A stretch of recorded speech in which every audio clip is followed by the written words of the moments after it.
હમણાં ઉપાશ્રય એક ભાઈ સમાચાર આપવા માટે આવ્યા કે સાહેબ આપણા ઉપાશ્રયની બહાર બિલ્ડિંગની બહાર એક ગાયના અથવા ભેંસના ગળાને કાપીને રાખવામાં આવ્યું છે ને સમાચાર સાંભળતા જ બધા જ મહાત્માઓ અહીંયા જોવા માટે આવ્યા।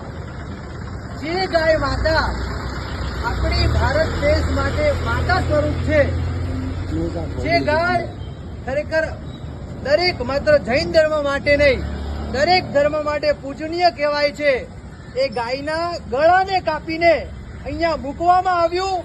ખરેખર હૃદય અમારું હલી જાય છે। ઓલરેડી 2 દિવસથી ભગવાન માટે અત્યારે જોરદાર ધરણા લઈને બેઠા છીએ, આંદોલન લઈને બેઠા છીએ અને આ જુઓ આંખ સામે ગાયના ગળા કાપીને મૂકવામાં આવે, બિલકુલ આ સહન થાય તેવું નથી। વહેલી તકે